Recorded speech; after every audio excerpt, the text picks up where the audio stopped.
Welcome back to At Home with Roby. I'm Patrick McIsaac from Roby Electric, along with Trent Haston from the Roby family of companies. We are your hosts. Now joining us in the studio, we are privileged enough to have Councilman Kenny Smith. And Kenny, you are going to tell us what is going on, my man.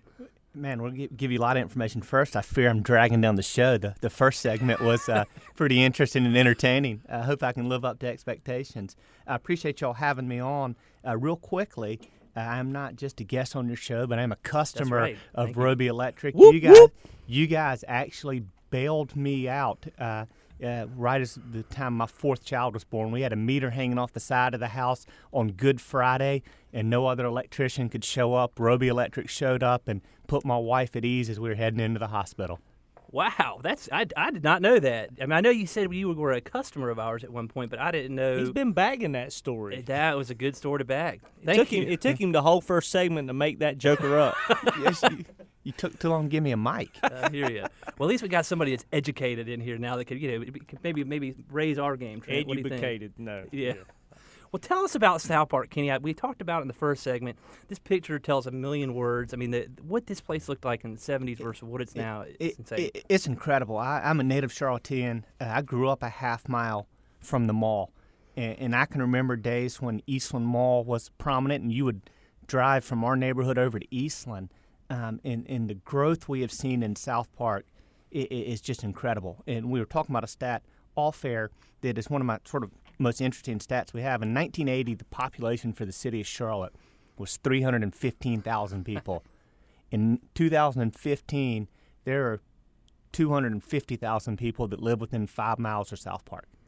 To give you context, we're approaching the actual size of the city now in 1980 within a 5-mile radius of the mall. Of the mall. And you got to remember the mall. And Charlotte, you got to remember, is 300 square miles. So I mean, that 5-mile radius is just a small geographic portion of the city, but it contains a significant portion of the population base. That's about a quarter. There's a little over a quarter of our population today. We have 830,000 folks in the city as it stands today. Wow. We were talking before. I'm an economics student. I mean, that's what I took in college, and I like to know how America stays competitive, how our region and our city stay competitive. But the only way you're going to stay on top financially as a country and as a city and as a region in the Piedmont of the Carolinas is to grow population, point blank, period. Right?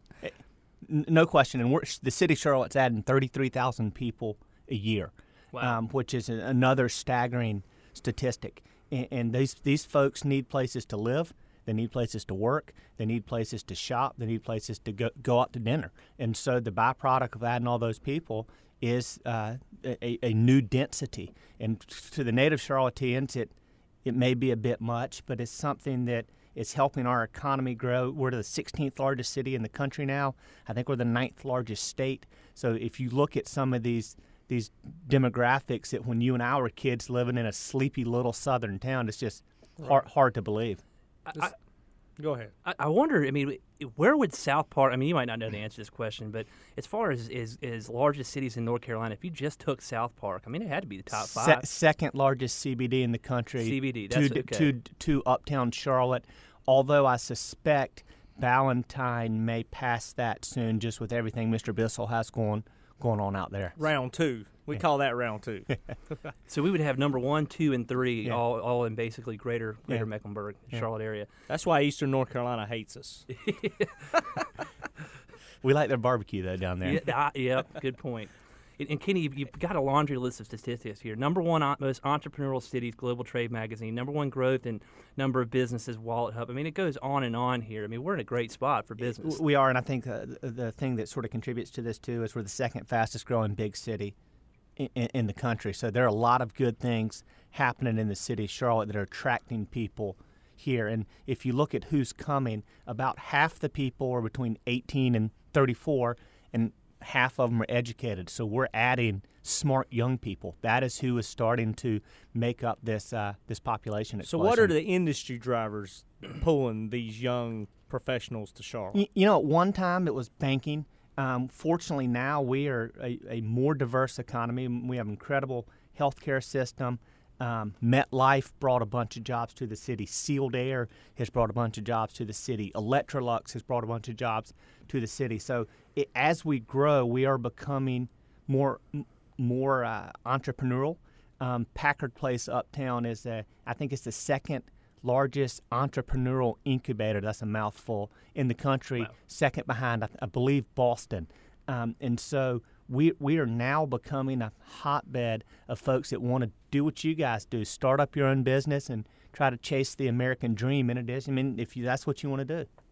Well, people enjoy the hustle of it, right? I mean, it's really cool. I've been able, in my position, to be able to hang out and network with some young, recent master's business program graduates that have a little bandwidth financially and have done well in their transition between their 4-year college and their master's. They went out and made a good living for a couple of years and maybe even have some family money and stuff. They want to buy or be a part of a small business and have the chance to make it a large business. Have government get out of the way, Right. and grow. I mean, yeah, I'm always going to get that plug in, but get out of the way and let these folks grow. But Can I get an amen on Sunday morning? Another interesting stat too is that our senior population is going to double by 2030, and so as we come back to and we look at our growth and we look at how the city continues to sort of reinvent itself, so to speak, that's a product area that we will need more product of. Some of it will be townhomes with masters down. Some of it will be restricted age living apartments that are sort of a transition to the Sharon Towers or the Cypress or the Westminster, all in District 6. But it'll be a transition to that. And then as a city, we need to be, from a policy standpoint, we need to help have some policies that will allow our seniors to age in place. And not all of them are folks that are from here. Some of them are folks that are moving to be retired to be near grandchildren. Right. And if you're just tuning in, you're listening to the At Home with Roby show.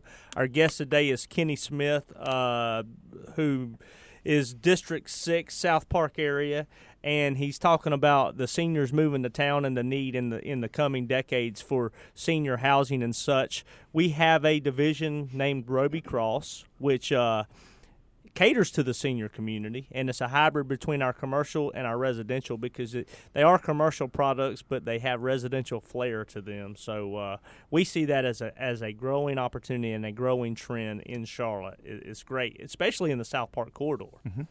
So, and the young folks want the urban living, right? They do, and that's one of the things we've sort of touched on this.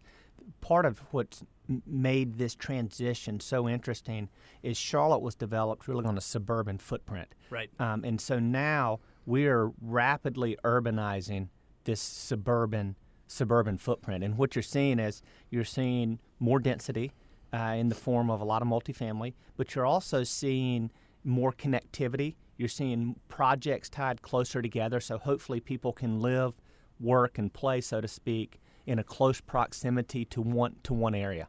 Well, I know, Kenny, the Urban Land Institute did a pretty big study that you were part of, and it addresses that in the South Park area.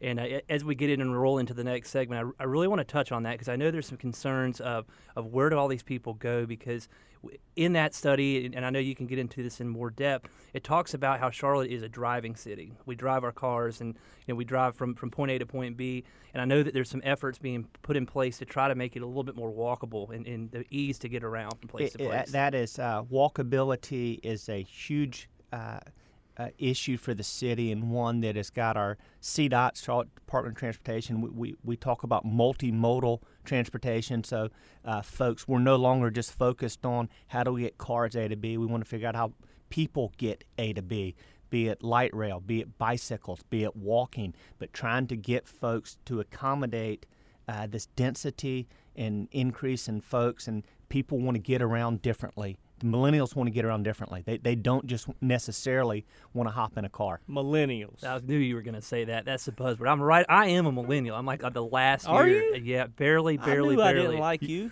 You're a hardworking millennial. Thank you. Hey, now, hey. Folks, you're listening to At Home with Roby. We're with Kenny Smith. We'll be right back.